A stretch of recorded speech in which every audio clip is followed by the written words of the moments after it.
SDP நேயர்களுக்கு வணக்கம். இன்று நம்மோடு நேர்காணலுக்காக இணைந்திருக்கிறார் திமுகவின் கரூர் மாவட்ட தகவல் தொழில்நுட்ப அணி ஒருங்கிணைப்பாளர் குமரன் அவர்கள். சார் வணக்கம். வணக்கம். நாட்டையே உலுக்கிய ஒரு பெருந்துயரமானது கரூரில் ஏற்பட்டு இருக்கிறது.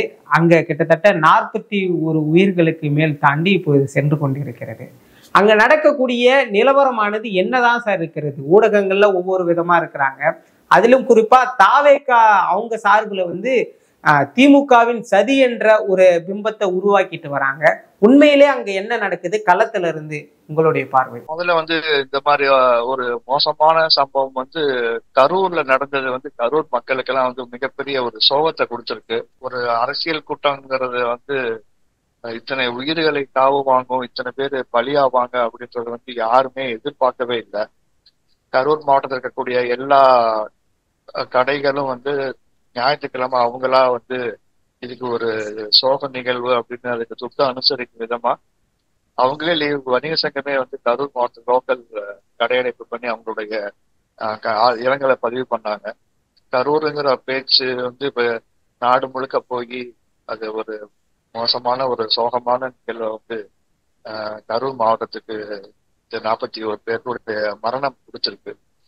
ஆக்சுவலா நம்ம அரசாங்கம், திமுக அரசாங்கம் இப்ப கடந்த பல தேர்தல்களையும் தொடர்ச்சியாக அந்த கூட்டணி உடையாம கண்டினியூ ஆயிட்டே இருக்கு. அந்த கூட்டணி தொடர்ச்சியாக வெற்றிகளை பதிவு பண்ணிக்கிட்டே இருக்கு. இப்படிப்பட்ட சூழல்ல மக்கள் மத்தியில மு.க. ஸ்டாலினுக்கு நல்ல பெயர் இருக்குன்னு தேசிய ஊடகங்களே நிறைய கருத்து கணிப்புலாம் எடுத்து போட்டாங்க. அந்த கூட்டணி உடையவே இல்லை. ஆனா அதே நேரம் எதிரில் இருக்கக்கூடிய அதிமுகல இருக்கக்கூடியவங்க நிறைய பேர் பிரிஞ்சு போனாங்க. பிஜேபி கூட்டணி வெளியே போயிட்டு திருப்பி பிஜேபிக்குள்ள அதிமுகக்குள்ள வந்தாங்க.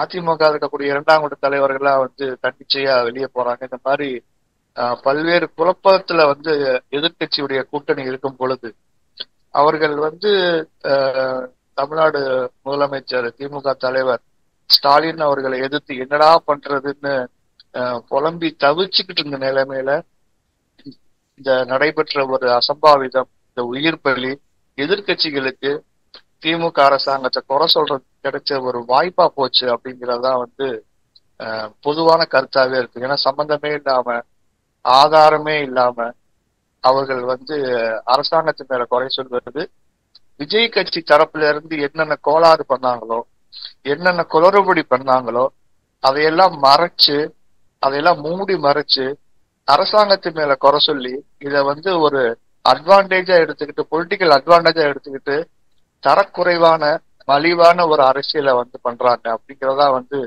நடுநிலையாளர்கள் பார்வை. இப்ப நான் சொல்றதெல்லாம் விடுங்க, நான் ஒரு கட்சிக்காரன், நான் சொல்றதெல்லாம் விடுங்க. தொலைக்காட்சி மீடியாக்கள்ல பல பத்திரிகைகளுடைய பார்வையுமே இது குற்றவாளி விஜய் என்பதை மறைக்கிற முதல் செயலாத்தான் பாக்குறாங்கன்னு அவங்களே சொல்லியிருக்காங்க. சார், சம்பவ இடத்துல நீங்க இருந்தீங்களா, இல்ல அந்த சம்பவம் நிகழ்ந்ததுக்கு பிறகு அந்த இடத்துக்கு போனீங்களா சார் நீங்க? இல்ல, அங்க நார்மலாவே எதிர்கட்சிகள் இருக்கக்கூடிய கூட்டங்களுக்கு மாற்று கட்சியினர் போக மாட்டாங்க.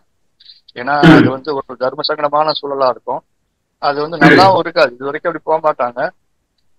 ஆனா அந்த கூட்டணி பக்கம்லாம் நாங்க போகவே இல்லை. ஆனா கேள்விப்பட்டதுக்கு அப்புறம் அதோடைய மீட்பு பணிகளுக்காக நாங்க எல்லாருமே மருத்துவமனைகளுக்கு தான் போனோம். எங்க கூட்டம் நடந்த இடத்துல எல்லாம் நம்ம உள்ள நுழையறதுக்கு வாய்ப்பு இல்லை. ஆனா மருத்துவமனைகளுக்கு தான், எல்லா மருத்துவமனையிலையும் ஆட்கள் சேர்க்கப்படுற தகவல் வந்துருச்சு. எல்லா லைவ்லயும் போட்டாங்க. விஜய் பேசும் பொழுது நிறைய பேர் ஆம்புலன்ஸ்ல ஆம்புலன்ஸ்க்கு வழி விடுங்க, அவங்க தூக்கிட்டு போங்க, தண்ணி கொடுங்க, அவரே மைக்ல சொன்னது எல்லாருமே கேட்டோம்ல. அப்பயே நிறைய பேர் ஆம்புலன்ஸ்ல ஏற்றிட்டு போக ஆரம்பிச்சிட்டாங்க. அவர் பேசும்பொழுதே நிறைய பேர் போக ஆரம்பிச்சிட்டாங்க. ஆனா நாங்கெல்லாம் மருத்துவமனைக்கு தான் போய் அங்க ஏதாச்சும் நம்ம பண்ண முடியுமா அப்படிங்கிறத நாங்கெல்லாம் போய் பார்த்தோம். அந்த ஸ்பாட்டுக்குலாம் நாங்க போகல. சார், விஜய் அவர்கள் செந்தில் பாலாஜி அவர்களை எதிர்த்து பேசும்பொழுது அங்க காலணிகள் வீசப்படுவதாகவும் கல்வீச்சு நடந்ததாகவும் சொல்லப்படுது. அதிலும் குறிப்பா திமுக தொண்டர்கள் தாவேகா துண்டு அணிந்து அந்த இடத்துக்கு உள்ள நுழைஞ்சிட்டாங்கலாம் சொல்றாங்க. இது ஏற்புடையதா இருக்கா? அது எப்படி ஏற்புடையதா இருக்கு? இப்ப அதைத்தான் நான் சொல்ல வந்தேன். முன்னாடி நீங்க போனீங்களான்னு என்னைய கேட்டீங்க. அப்ப நான் என்ன சொன்னேன், இன்னொரு கட்சி கூட்டம் நடக்கிறப்ப இன்னொரு கட்சிக்காரங்க அந்த பக்கமே போக மாட்டாங்க. அது லோக்கல்ல இருக்கக்கூடியவங்க, இவர் இந்த கட்சிக்காரன் இன்னொருத்தருக்கு தெரியாம போயிடுமா? மாறு வேஷத்துல போக முடியும். இல்ல கெட்டப்ப மாத்திட்டு போக முடியுமா? இதெல்லாம் வந்து அவங்க சொல்லக்கூடிய பொய்கள், அவதூறுகள், ஆதாரமற்ற குற்றச்சாட்டுகள். இதுக்கெல்லாம் ஒரு ஆதாரமும் கிடையாது. யாராச்சும் திமுக காரை வந்து தாவாட்ட துண்ட தோல்ல போட்டுட்டு உள்ள போவானா? இது வரைக்கும் அந்த மாதிரி ஒரு மோசமான கேவலமான சம்பவத்தை வந்து யாராச்சும் பண்ணியிருக்காங்களா? அதுக்கெல்லாம் வாய்ப்பே கிடையாது. அது மிகப்பெரிய அபத்தமான, என்னடா சொல்றதுன்னு தெரியாம எதிர்கட்சிகள் இருக்கக்கூடிய அந்த தாவேக்கா வந்து ஆளுங்கட்சி மேல இருக்கக்கூடிய ஒரு தரக்குறைவான ஒரு ஆதாரமற்ற குற்றச்சாட்டுன்னு தான் பார்க்கணும். குறிப்பா அந்த சம்பவம் நிகழ்ந்த பிறகாக கூட மருத்துவமனைக்கு கூட மாவட்ட செயலாளரோ வேற யாரும் வரவில்லைன்ற குற்றச்சாட்டு இருக்கு. வேற யாராவது உங்களுக்கு தெரிஞ்ச களத்துல இருக்கக்கூடிய ஒன்றியம், நகரத்துல இருக்கக்கூடிய யாரானும் அங்க வந்தாங்களா சார் தாவேக்காவில இருந்து? ஆக்சுவலா இதுல ஒரு முக்கியமானது ஒண்ணு சொல்லணும். அடிபட்டு மயக்கம் போட்டு மருத்துவமனைக்கு வந்தப்போ எப்படி வந்து கரூர் சட்டமன்ற உறுப்பினராக இருக்கக்கூடிய முன்னாள் அமைச்சர் செந்தில் பாலாஜி எப்படி வந்தார்னு சில பேர் கேட்கக்கூடிய கேள்வி முட்டாள்தனத்தின் உச்சம். ஏன்னா நம்ம டிவியில பார்த்தோம், லைவ்ல பார்த்தோம், நிறைய பேர் வந்து மயக்கம் போட்டு விழுந்தாங்க. செந்தில் பாலாஜி அவர்கள் மருத்துவமனைக்கு போவதற்கு முன்பாகவே கிட்டத்தட்ட 30 பேர் அந்த மருத்துவமனையில் அட்மிட் ஆயிட்டாங்க. தீவிர சிகிச்சை பிரிவுல இருந்தாங்க. அப்பதான் இவர் உள்ள போறாரு.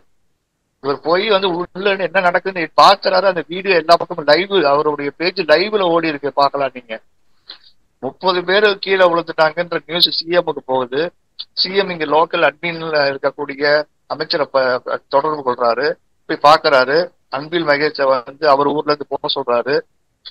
திண்டுக்கல் மாவட்ட கலெக்டர் இங்க வர சொல்றாரு. நாமக்கல் மாவட்டம் எல்லா மாவட்டத்தினுடைய மருத்துவர்கள் இங்க வர சொல்றாரு. ஏன்னா 30 பேருக்கு மேல வந்து அட்மிட் ஆங்க, இது வரைக்கும் அட்மிட் ஆயிட்டாங்க நியூஸ் வந்து சிஎம்க்கு போயிருச்சு. ஒரு அமைச்சர் செந்தில் பாலாஜி அங்க போகும் பொழுது 30 பேருக்கு மேல அங்க தீவிர சிகிச்சை பிரிவு இருந்தாங்க. வீடியோ ஆதாரமே இருக்கு. அவங்களுக்கு எல்லாம் வந்து இந்த ஹார்ட் பம்பிங் கொடுத்துட்டு இருந்தாங்க. ஹார்ட் நின்று போச்சு, அவங்க மேல ஏறி ஹார்ட் அமுக்கிட்டு இருந்தாங்க. இவர் உள்ள போறப்ப அமுக்கிட்டு இருந்தாங்க. ஒரு லேடி அமுக்கிட்டு இருந்தாங்க, ஒரு ஜென்ஸ் அமுக்கிட்டு இருந்தாங்க. அதெல்லாம் நீங்க லைவ்ல இருக்கு, யாரும் பொய் சொல்ல முடியாது. இவர் வந்து அந்த அமராவதி மருத்துவமனைங்கிறது கோயம்புத்தூர் ரோட்ல தான் இருக்குது.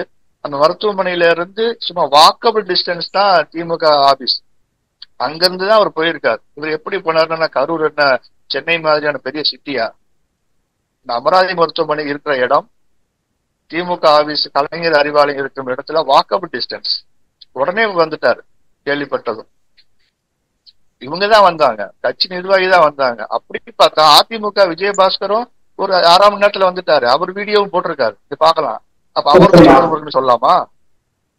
அதிமுக விஜயபாஸ்கர் வந்திருந்தாருங்க, அப்ப அவருக்கு தொடர்பு இருக்குன்னு சொல்லிடலாமா? அவர் வீடியோ போட்டிருக்காரு. கரூர் மக்களுக்கே பரவிடுச்சு. ஆனா விஜய் கட்சி நிர்வாகிகள் இப்ப வரைக்கும் மருத்துவமனை பக்கமே வரல, ஒருத்தர் கூட வரல. இப்படி தலைமறைவாக இருக்கிறதுக்கு காரணம் அவர்களே ஒரு இடத்துல கூட்டத்தை கூட்டி அரசு மீது வந்துட்டு அவப்பெயரை ஏற்படுத்தணுன்றதுக்காகவே இதை செஞ்சிருக்காங்கன்னு நம்மளால பார்க்க முடியல. அவங்க வந்து திமுகவின் சதின்னு சொல்லும் போது இப்படி ஒரு பார்வையை நம்ம பாக்குறது தப்பு இல்ல தானே சார்? கண்டிப்பா அவங்க வந்து இத எப்படின்னா, இது வந்து அமைச்சர் செந்தில் பாலாஜியை பத்தி பேசணும், கரூர்ல வந்து ஒரு பெரிய கூட்டத்தை காட்டணும் அப்படிங்கிறது விஜயுடைய நோக்கமா இருந்தது. அதனாலதான் அவர் தாமதமா 6 மணிக்கு மேல லேட் பண்ணதான் நிறைய கூட்டம் வரும், ஈவினிங் டைம் நல்லா மக்கள் நல்லா கூட்டமா வந்ததுக்கு அப்புறம் போய்க்கலான்னு தான் பிளான் பண்ணி தான் வந்து அவர் லேட் பண்ணாரு. கூட்டம் கூடட்டும் அப்படின்னு தான் லேட் பண்ணியே வந்தார். இவர் மேலே ஏறி அந்த பைபாஸ்ல இருந்து அந்த வேலுசாமிபுரம் நடந்தது மீட்டிங் நடந்த ஸ்பாட்டுக்கு வந்து வெறும் 1 கிலோமீட்டர் கூட இருக்காது. 5:15 வந்து பைபாஸ் வந்தவர் ஈஸியா வந்துடலாம் அந்த இடத்துல. எடப்பாடி பழனிசாமி பேசின அதே இடம் தான், அதே வேலுசாமிபுரம் தான். இதுதான் வந்து ஒரு தற்கூரி கட்சிகள்ங்கிறதுக்கு வந்து இதெல்லாம் எடுத்துக்காட்டு. ஒரு 5:30 வந்து பைபாஸ் வந்துட்டு 1 கிலோமீட்டர் இடத்துக்கு 7 மணி வரைக்கும் வராம கூட்டம் கூடட்டும்னு கூட்டிட்டு அங்க போய் தள்ளுமுள்ளு ஆகுறதுக்கு அவர் வெளியவே வராம உள்ளேயே இருட்டு லைட் ஆஃப் பண்ணிட்டு சட்டரையும் இறக்கிட்டு உள்ளே உட்கார்ந்தது ஒரு காரணம். பைபாஸ்ல அவர் முகத்தை பார்க்க முடியாதவங்க அந்த வண்டிக்கு பின்னாடியே அலையா வந்து அவர் போய் வேன் கடைசியா நின்று பேசுற இடத்துல அங்க நின்ற மக்கள் மேல போய் இந்த பக்கம் வந்தவங்க போய் மோதி மிகப்பெரிய தள்ளுமுள்ளாகி விஜய் பேசுவதற்கு முன்னமே பல பேர் மயக்கம் போட்டு விழுந்துட்டாங்க. மயக்கம் போட்டு விழுந்தவங்க எல்லாருமே இறந்துட்டாங்க. அவங்க யாருமே வந்து உயிர் ஆஸ்பத்திரிக்கே வரல. வரும் பொழுதே அவங்க உடல் வரும்பொழுதே அவங்க மரணம் அடைஞ்சுதான் வந்தாங்க. ஆஸ்பத்திரிக்கு வரதுக்கு முன்னாடி எல்லாருமே இறந்துட்டாங்க. அவர் பேசும் பொழுதே பல பேர் இறந்து விழுந்துட்டாங்க.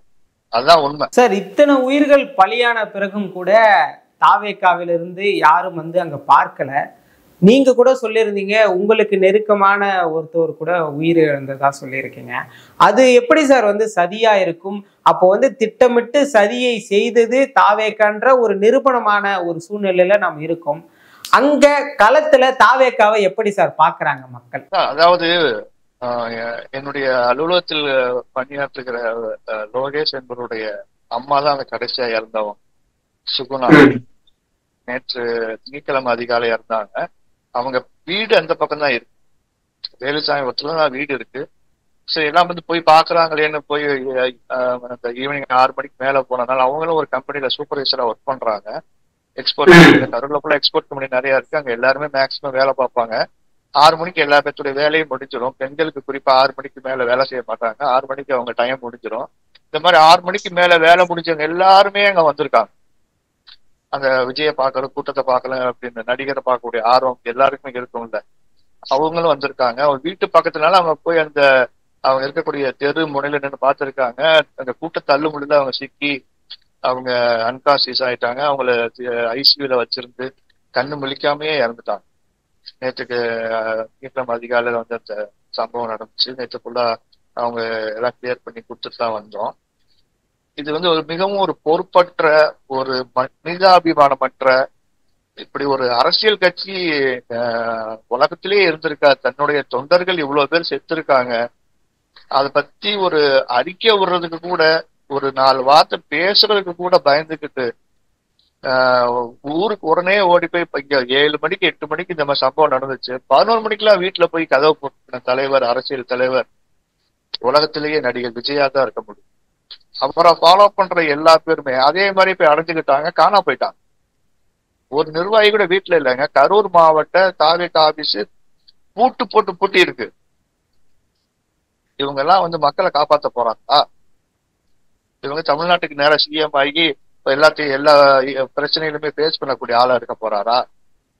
தொண்டர்கள், தன்னுடைய கட்சிக்காரவங்க, தன்னை பார்க்க வந்தவங்க இத்தனை பேர் பலியாயிருக்காங்களேன்னு ஒரு மனசாட்சி உறுத்தல் கூட இல்லாம ஓடி போய் வீட்டுல ஒளிஞ்சுக்கிட்டவர் எப்படி வந்து இந்த நாட்டுக்கு வந்து ஒரு சிஎம் வரணும்னு ஆசைப்படுறாரு? இதுதான் இன்னைக்கு எல்லா பேருடைய மனசுலயும் ஓடுது. பல பேருடைய வீடியோ வந்து சில பேர் திட்டம் போட்டு மாற்றி மடைமாற்றி பாதிக்கப்பட்டவங்களை விட்டுட்டு மற்றவங்கள்ட்ட பேட்டி எடுத்து போடுறாங்க. பாதிக்கப்பட்டவங்ககிட்ட போய் நீங்க ஒரு பேட்டி எடுத்து பாருங்க. கைது பண்ணி சிறையில் போட்டாதான் இறந்து போன என்னுடைய மச்சினன் ஆன்மா சாந்தி அடையும்னு என்கிட்ட ஒருத்தர் நேரா சொல்லி அழுது கையை பிடிச்சி அழுதார். நீங்க நேர்ல இருந்து பார்த்திருப்பீங்க அங்க கரூர்ல எவ்வளவு பெரிய துயரமான சம்பவம்.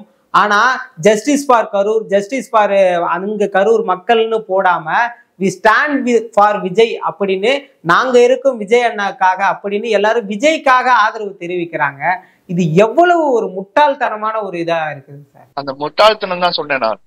கரூரை பொறுத்த வரைக்கும் செந்தில் பாலாஜி எதிர்த்து இவங்களால அரசியல் பண்ண முடியல. அவர் வந்து களத்துல நிப்பாட்டி நேருக்கு நேரா களத்துல நிக்க வச்சுதான் ஜெயிச்சு பழக்கமே தவிர இந்த மாதிரியான ஒரு குறுக்குத்தனமான புத்தியில வந்து இதுவரைக்கும் அந்த மாதிரியான எண்ணம் கொண்டவர் கிடையாது. தமிழக கரூர் மக்களுக்கு ஏதாச்சும் ஒன்றுனா அவர் எந்த கட்சினா பார்க்க மாட்டார், முதல் ஆளா போய் நிக்கிறவர் செந்தில் பாலாஜி. இதுதான் அவருடைய அரசியல் சரித்திரம். அப்படிதான் கரூர்ல எல்லா நிகழ்ச்சிகளுக்கும் அன்னதானம் கொடுப்பாரு, எல்லா நிகழ்ச்சிகளுக்கும் சொந்தமா வாட்டர் சப்ளை பண்றாரு அவர் பேர்ல, அவருடைய அறக்கட்டளை பேர்ல. அந்த வாட்டர் பாட்டில எடுத்து கையில வச்சுக்கிட்டு இந்த வாட்டர் பாட்டில் எப்படி போச்சுன்னு கேக்குறாங்க. அரசியல் அறியாமைங்கிறது. வாட்டர் பாட்டிலாம் ஒரு சாட்சியா? வாட்டர் பாட்டில வச்சு கையில வச்சுக்கிட்டு இந்த வாட்டர் பாட்டில் எப்படி வந்து மக்களுக்கு தண்ணி கொடுக்க போச்சுன்னு அதுக்கு ஆதாரமும் இல்ல, சாட்சியும் இல்ல. கையில இருக்க ஒரு வாட்டர் பாட்டில் ஒரு சாட்சி ஆயிடுமா? இந்த உங்களுடைய ஸ்டாலின் முகாம் நடக்குது, இங்க கோயில் திருவிழாக்கள் நடக்குது, கும்பாபிஷேகம் நடக்குது, எல்லாத்துக்குமே அன்னதானம் கொடுக்கறாரு. அப்ப அந்த தண்ணி பாட்டிலுமே இலவசமா கொடுக்கறாரு. இப்பயே வந்து அந்த தண்ணி கம்பெனில வந்து அவர் அறக்கட்டளையில வந்து தண்ணி பாட்டில் 1/2 லிட்டர் பாட்டில் 1 லிட்டர் பாட்டில் இப்பயும் ஸ்டாக் இருக்குது. அதுக்காக வந்து இந்த மாதிரி சம்பவங்களுக்கு எல்லாம் அவர் தண்ணி ரெடி பண்ணி வச்சிருக்காருன்னு சொல்ல முடியுமா? அவ்வளவு அபத்தமான ஒரு ஆதாரமற்ற அபாண்டமான குற்றச்சாட்டு இது. அவரை வீழ்த்த முடியல, அதனால அப்படி பொய் பேசுறாங்க. ஸ்டாலின் அவர்களை எதிர்த்து நிக்க முடியல, அதனால பொய் பேசுறாங்க. இந்த இதுல அதிமுக பாஜக 2 பேரும் கூட்டணி சேர்ந்துக்கிட்டாங்க. விஜய் கட்சி கூட கூட்டணி சேர்ந்துக்கிட்டு அபத்தமான ஆதாரமற்ற பேச்சுகளை வந்து ஸ்டாண்ட் வித் விஜய் ஹேஷ்டேக்ல ஆட்கள் பொய்யான ஆட்களை வச்சுக்கிட்டு பொய்யான முகமூடியை வச்சுக்கிட்டு பல இன்ஃபுளுசர்ஸ்க்கு பே பண்ணி இந்த மாதிரியான ஒரு கேவலமான செயலை செஞ்சுட்டு இருக்கிறான். சார், இப்ப 40 உயிர்களை பலி கொடுத்துதான் அந்த இடத்துல திமுக தங்களுடைய ஓட்டு வங்கியை நிர்வகிக்க வேண்டும் என்ற அளவுக்கு திமுக அந்த இடத்துல கட்டமைப்பு இல்லாத இருக்கிறதா நீங்க பாக்குறீங்களா? கடந்த 10 தேர்தலையுமே திமுக ஜெயிச்சதுன்னு சொன்னேன். இப்ப நாமக்கல்ல 40 பேர் மயக்க விழுந்திருக்காங்க. அதுல 40 பேர் மேலேயும் அங்க சீரியஸ் கேஸ் இருந்திருக்கு. ஆனா நல்ல வேலை யாரும் சாவல. 40 பேர் அங்க மயக்கம் போட்டு விழுந்திருக்காங்க. நாமக்கல் விஜய் கூட்டத்திலையும் அங்கேயும் எஃப்ஐஆர் போட்டிருக்காங்க. அங்கேயும் மயக்கம் போட்டு விழுந்தவங்க சுமார் 30 பேத்துக்கு மேல, அப்ராக்சிமேட்டா 40 பேத்துக்குள்ள நினைக்கிறேன். அந்த 40 பேத்துக்கு மேலேயுமே மயக்கம் போட்டு விழுந்ததுனால அங்கேயும் விஜய் கட்சி மேல எஃப்ஐஆர் போட்டிருக்காங்க. கரூர்ல மட்டும்தான் திட்டம் போட்டு இதை பண்றாங்களா? வேற எந்த ஊர்லயுமே பாதுகாப்பு போலீஸ் சிறப்பாக கொடுத்துச்சுன்னு அரசாங்கத்தை எப்ப ஏதாச்சும் ஒரு விஷயத்துல குறை சொல்றக்கூடிய சீமான் சொன்னாரு. திமுக விடுங்க, சீமான் சொன்னாரே போலீஸ் சிறப்பாக பாதுகாப்பு கொடுத்திருந்தார்கள், போலீஸ் தான் நிறைய பேர்த்த காப்பாத்துனாங்க, போலீஸ் அந்த காப்பாத்தாட்டி இன்னும் உயிர் பலி அதிகமா இருக்குன்னு நாம் தமிழர் கட்சியின் சீமான் அவர்கள் தெளிவா சொன்னாரு. திமுகவை குறை சொல்றவரு அவர் இந்த வாய்ப்பை பயன்படுத்தி அவரும் ஏதாவது சொல்லிட்டு போயிருக்கலாமே. ஆனா இதுல அவரு போலீஸ் சிறப்பா தான் செயல்பட்டாங்க, அதெல்லாம் ஏத்துக்க முடியாதுன்னு சொல்லிட்டு போயிருக்காரு. விஜய் அவர்களே குறிப்பிட்டு சொன்னார் இல்லையா பேசுறதுக்கு முன்பாக? ஆமா, அவருடைய பேச்சு ஆரம்பிக்கும் பொழுது காவல்துறைக்கு என் மனமார்ந்த நன்றி, அவங்க ஹெல்ப் இல்லைன்னா நான் என் வண்டி இந்த இடத்துக்கே வந்திருக்காது, முழுக்க முழுக்க அவங்கதான் காரணம், once again thank you very much அப்படின்னு சொன்னார். அதே மாதிரி நிறைய பேர் விழுகுறாங்க, ஆம்புலன்ஸ்ல ஏத்துறாங்க, காவல்துறை தயவு செய்து அவங்களுக்கு உண்டான வழி ஏற்படுத்தி கொடுத்து அந்த ஆம்புலன்ஸ் பத்திரமா வெளியே போறதுக்கு ஹெல்ப் பண்ணுங்கன்னு மைக்ல சொன்னார் விஜய். மைக்ல பேசும்பொழுது சொன்னார். அவர் பேசும் பொழுதே ஆம்புலன்ஸ் முன்னாடி நிறைய பேர் உள்ள ஏத்திட்டு இருந்தாங்க. கீழ இருந்து தண்ணி கேக்குறாங்க, அங்க தண்ணி வேணுமான்னு தண்ணியை தூக்கி போடுறாரு. அவருடைய கவனத்தை எங்க பக்கம் திருப்புறதுக்காக சில பேர் கீழே இருந்து அவங்க செருப்பெல்லாம் போட்டாங்க. சார் இங்க பாருங்கிற மாதிரி செருப்பெல்லாம் போட்டு தண்ணி கேட்டாங்க. செருப்பு போட்டவங்களும் தண்ணி கேட்கறதுக்கு தான் போட்டிருக்காங்க. ஓ, தண்ணி வேண்டுன்றதுக்காக செருப்பு போட்டாங்க. அட்டென்ஷன், அவருடைய அட்டென்ஷன் திருப்புறதுக்கு கத்தி பார்ப்பாங்க. கை தூக்கினாலும் தெரியாது, கத்துனாலும் தெரியாது. சோ கையில இருக்கிறத எடுத்து தூக்கி போடுறாங்க, இந்த பக்கம் பாருங்க அப்படிங்கிற மாதிரி அட்டென்ஷன் திருப்பி திசை திருப்பி அவர் கவனத்தை ஈர்க்கிறதுக்காக அவங்க செருப்பை இந்த மாதிரி போட்டு தண்ணி கேட்கறாங்க. அவர் அந்த பக்கம் தண்ணி எடுத்து கொடுக்குறாரு. இதெல்லாம் விசாரணையில வரும். இஷ்டத்துக்கு வாய்க்கு பொய்ய யார் வேணா பேசலாம். இதெல்லாம் விசாரணையில வரும். யாரு போட்டாங்க எல்லாமே வீடியோ ஃபுட்டேஜ் இருக்குல்ல, யாராச்சும் இந்த காலத்துல ஏமாத்த முடியுமா? அதே மாதிரி கரூர் மாவட்ட திமுக போட்டு ஒரு ஆம்புலன்ஸ் அந்த கூட்டத்துக்குள்ள போக முடியுமா? சென்ஸ் வேணாமா? நம்ம திமுக தான் எதிரின்னு சொல்லி திட்டிட்டு இருக்காங்க விஜய் ஒவ்வொரு மேடையிலையும். அப்படி இருக்கும் பொழுது தாவேக்கா நடத்துற கூட்டத்துல திமுக மாவட்ட அணின்னு சொல்லி ஆம்புலன்ஸ் உள்ள போக முடியுமா? முன்னாடி அடிச்சு நொறுக்கிட மாட்டாங்க? வாய்க்கு பொய்க்கு ஒரு அளவு இல்லையா சார்? தொடர்ந்து இந்த காவல்துறை சதியை தொடர்ந்து தாவேக்காவினர் என்ன குற்றச்சாட்டு வைக்கிறாங்கன்னா, அங்க கரண்ட் கட் பண்ணாங்க அப்படின்னு எல்லாரும் பரவலா சொல்லிட்டு இருக்காங்க.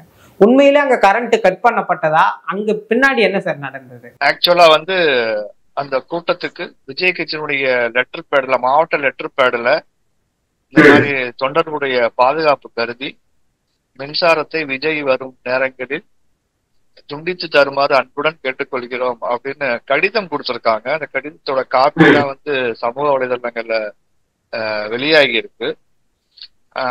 ஆனாலும் அந்த பகுதியில கரண்ட் எதுவும் நிற்பாட்டவே இல்லைன்னு சொல்லி கரூர் மாவட்டத்துடைய பொறியாளர் மேடம் தெளிவா பேட்டி கொடுத்திருக்காங்க. அதுவும் எல்லா செய்திகள்லயும் வந்திருக்கு. இந்த மாதிரி நாங்க கரண்ட் எதுவுமே நிறுத்தவே இல்லை, அவங்க கரண்ட் கட் பண்ணுங்க அப்படின்னு கேட்டு இருந்தும் கூட நாங்க கரண்ட் எதுவும் நிப்பாட்டலன்னு சொல்லி அவங்க அந்த மேடம் பொறியாளர் இன்ஜினியர் பேட்டியே கொடுத்துட்டாங்க. அந்த பகுதி மக்கள் பேட்டி கொடுத்திருக்காங்க. அந்த இடத்துடைய எங்க நடந்துச்சோ அந்த வீடு எந்த வீட்டு ஏட்ல நின்னாங்களோ அந்த வீட்டு ஓனர் பேட்டி கொடுத்திருக்காரு. முக்கியமான மீடியாக்கள் எல்லாம் வந்திருக்கு. அவங்க தெளிவா சொல்றாங்க கரண்ட் எல்லாம் எதுவும் நிறுத்தலன்னு. அங்க ஒரு ஜெனரேட்டர் ரூம்னு பெருசா ரோட்லயே போட்டிருந்திருக்காங்க. அது சுற்றிலையும் சாதாரண தகர மறைப்பு மாதிரி வச்சு கட்டியிருக்காங்க. எல்லா வீடியோக்கள்ல எல்லாத்துலயுமே அது வந்துருச்சு. அந்த தகர செட்டுக்கு வெளியில அப்படியே பிரஷர்ல கூட்டம் போட்டு அமுக்குது. தகர செட்டை உடைச்சுக்கிட்டு அமுக்கிக்கிட்டு உள்ள நிறைய பேர் போய் விழுந்து அந்த ஜெனரேட்டர் மேல எல்லாம் போய் விழுந்து அங்க ஒரு பாதுகாப்பு கருதி ஒரு 5 நிமிஷமோ என்னமோ கரண்ட் அந்த ஜென்ரேட்டர் கரண்ட்டை நிறுத்திட்டு திருப்பியும் அதையுமே கொடுத்துட்டாங்க. ஸோ அந்த மாதிரியா நடந்துன்னு சொல்லி இது கரண்ட்ல யாரும் கட் பண்ணவே இல்லை. திருப்பியும் அந்த வெளிச்சம் வந்துருச்சு. அது வீடியோலயே நீங்க பார்க்கலாம். ஜெய் பேசும்பொழுது கரண்ட் அந்த வீடியோ லைட் எல்லாம் போயிடுச்சு, எல்லா லைட்டும் ஆன் ஆயிடுச்சு.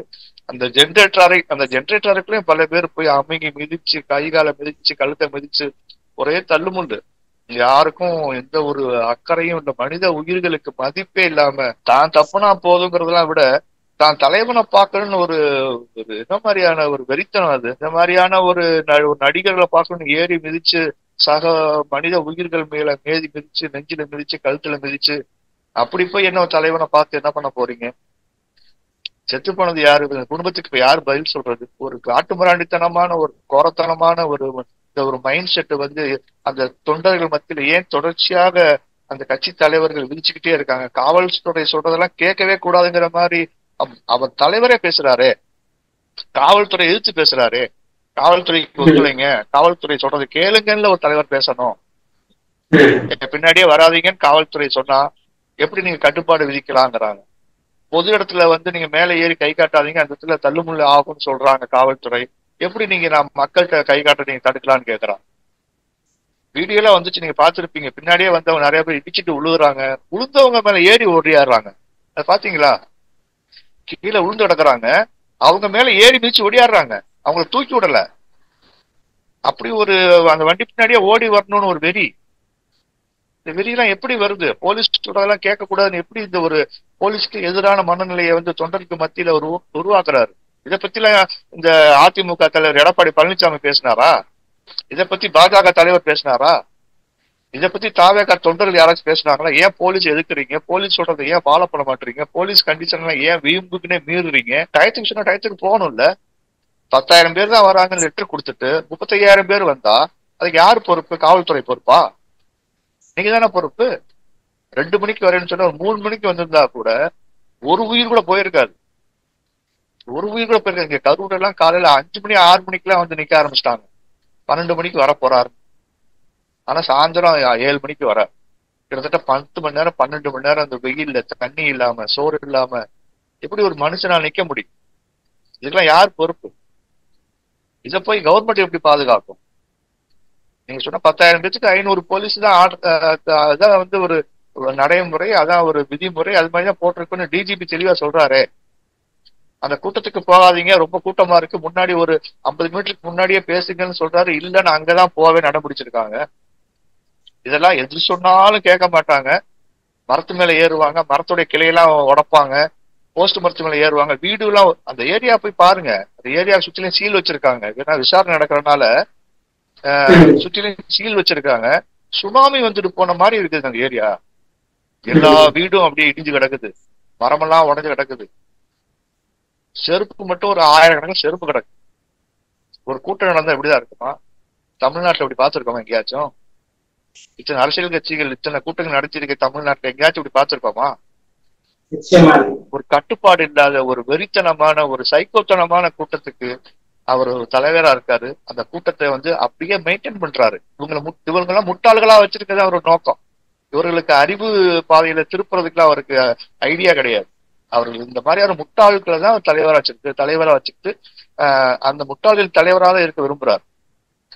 அதை அப்படியே மெயின்டைன் பண்றாரு தலைவர். எல்லாருமே குட்டி விஜய். அவர் எப்படி போலீஸ் எதிர்த்து பேசுறாரு, அதே மாதிரிதான் தொண்டர் எதிர்த்து பேசுறான். தலைவர் மரியாதை கொடுத்தாதானே தொண்டர் மரியாதை கொடுப்பான். நீங்க இப்ப நிறைய பாருங்க வீடியோ, இத்தனை காணொலி வந்துச்சு பாருங்க. போலீஸ் கூட சண்டைக்கு போறாங்க, ஆம்புலன்ஸ் மறிக்கிறாங்க, ஆம்புலன்ஸுக்கு வழி விடாம. அதான் ஆம்புலன்ஸ் வர்றது அங்க உளுந்து கிடக்கிறவங்களை காப்பாத்துறதுக்கு தான். ஒரு ஆம்புலன்ஸ் போச்சு, என்னமோ ஆகி போச்சு போல எல்லா ஆம்புலன்ஸும் உள்ள போகுது. இந்த ஆம்புலன்ஸுக்கு யார் தகவல் சொன்னா? அங்கதான் நெட்டே இல்லையே, ஜாம் ஆயிடுச்சு நெட்வொர்க்கு. யாரு அவங்களுக்கு தகவல் சொன்னாலும் முட்டாள் மாதிரி கேட்கறான் கேள்வி. அப்ப வீண் புக்னு செட்டிங் பண்ணி வந்தீங்களான்னு கேட்கறான். ஒரு ஆம்புலன்ஸ் போனாலே 10 ஆம்புலன்ஸ் அந்த இடத்துக்கு போவான், என்னமோ ஆகி போச்சு போலன்னு சொல்லி. இப்ப நம்ம ரோட்ல போறோம், ரோட்ல போறப்ப ஒருத்தர் கீழே விழுந்து அடிபட்டுட்டாருன்னா அந்த பக்கம் வண்டியில போறவர் அங்க யாரும் அடிபட்டு விழுந்திருக்காங்கன்னு போய் அங்க மூலையில நிக்க ஒரு ஆம்புலன்ஸ் சொன்னா அந்த ஆம்புலன்ஸ் வருவாங்க. இந்த பக்கம் போய் சொன்னா அந்த ஆம்புலன்ஸ் வருவாங்க. ஒரே ஒரு ஆம்புலன்ஸ் ஏத்திட்டு போயிருவாங்க அடிபட்டவரை. ஆனா இந்த மாதிரி வண்டியில பாத்துட்டு போனவங்க சொன்ன 4 ஆம்புலன்ஸ் சும்மா வந்துட்டு போகும். நீங்க கவனிச்சிருப்பீங்க. அடிபட்டுட்டாம்ல, ஆக்சிடென்ட் ஆயிடுச்சு, என்ன ஆச்சுன்னு, இல்லைங்க அந்த வண்டியில வந்து ஏத்திட்டு போயிட்டாங்க அப்படின்னு சொல்லி அனுப்பிடுவாங்க. சும்மாவாச்சும் 4 ஆம்புலன்ஸ் வந்து கேட்பாங்க, விழுந்துட்டாராமே. அது மாதிரி தகவல் கேள்விப்பட்டு அமராவதி மருத்துவமனைக்கு 20 பேர் 30 பேர் அடிபட்டு வந்ததும் அங்க இருந்து நிறைய ஆம்புலன்ஸ் அங்க போயிருக்காங்க ஸ்பாட்டுக்கு. என்ன ஆச்சு ஏதாச்சும் 4 பேர் தூக்கலாங்கன்னு போயிருக்காங்க. நீங்க எப்படி வந்து அவனை உள்ள விடாம போட்டு அவனை அடிச்சு சட்டையெல்லாம் கிழிச்சு எல்லாமே காணொலி வந்துருக்கு பாருங்க. யாரை காப்பாத்த, உங்க நிர்வாகிகளை காப்பாத்த, உங்க தொண்டர்களை காப்பாத்த, விழுந்து போன அப்பாவி உயிர்களை காப்பாத்ததானே போனாங்க. அவங்கள போட்டு அடிச்சு இப்ப யாருக்காக நீங்க அரசியல் பண்றீங்க? மக்களுக்காக அரசியல், மக்களை காப்பாற்றக்கூடாதுன்னு ஆம்புலன்ஸ மறிச்சா அப்ப உங்க அரசியல் யாருக்காக?